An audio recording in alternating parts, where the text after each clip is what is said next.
સુરતમાં ભાજપના બે કોર્પોરેટરો વચ્ચે ધારાસભ્યની ઓફિસમાં થયેલી કથિત ઝપાઝપીના મામલે હવે ટીપી ચેરમેન મહેન્દ્ર દેસાઈનું નિવેદન સામે આવ્યું છે। મીડિયા સાથેની ખાસ વાતચીતમાં મહેન્દ્ર દેસાઈએ પોતાના પર લગાવવામાં આવેલા તમામ આક્ષેપોને નકારી કાઢ્યા છે।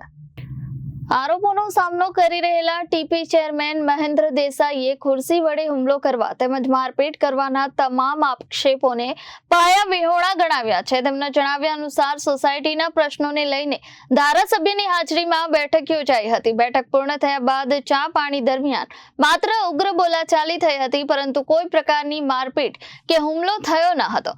સાથે તેમણે જણાવ્યું કે પાર્ટીના શિસ્ત અને નિયમોનું સંપૂર્ણ પાલન કરવામાં આવે છે અને આ સમગ્ર મામલે જે આક્ષેપો થઈ રહ્યા છે તે તથ્યવિહોણા છે।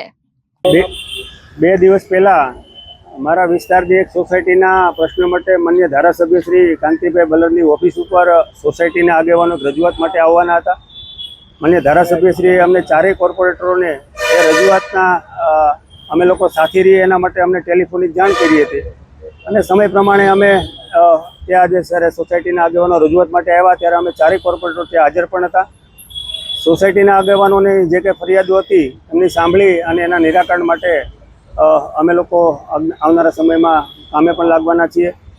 સોસાયટીના આગેવાનો ગયા પછી અમે ખાલી ચા કોફી માટે માન્ય ધારાસભ્યશ્રીની ઓફિસ ઉપર ચારેય કોર્પોરેટરો અને અમારા એક મોટાબેન જયશ્રીબેનના પતિ મનરભાઈ વોરા પણ ત્યાં હતા।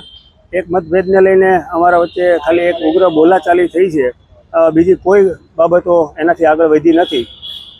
એ કદાચ જો કોઈ આક્ષેપ કરતા હોય તો એકદમ ખોટા અને પાયાવિહોણા આક્ષેપો છે। એમને એવો આક્ષેપ કર્યો છે તમારા પર અમારી પતિ પર ખુરશી વડે હુમલો કરવામાં આવ્યો, અમારા હાથમાં આંગળીમાં ફ્રેક્ચર આવ્યું। હું તો એવું માનું છું કે કદાચ હવે આની જ મારે જ મેડિકલ તપાસ માટેની માગણી કરવી પડશે અને જે કંઈ ખુરશીવાળી વાત કરે છે એ એકદમ પાયાવિહોણી છે અને તમામ કોર્પોરેટરો અને ધારાસભ્યની હાજરીમાં જે કંઈ આ બાબત છે એ બની છે, એટલે એ પણ એનો તમે અભિપ્રાય લઈ શકો છો। તેમણે પ્રદેશ કમલમ સુધી આ બાબતે લેટર પેડ લખી અને ફરિયાદ કરી છે, રજૂઆત એમણે કદાચ કરી છે, પણ મને એક કાર્યકર્તા તરીકે એવું લાગ્યું કે ખૂબ સામાન્ય ગણાતી બાબતને પ્રદેશ સંગઠને આ બાબતે બિલકુલ ડિસ્ટર્બ ન કરવું જોઈએ।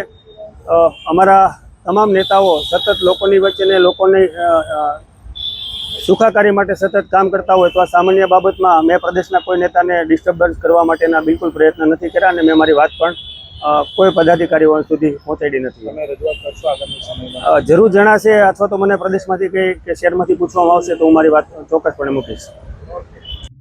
Bureau report Janadesh news, Surat.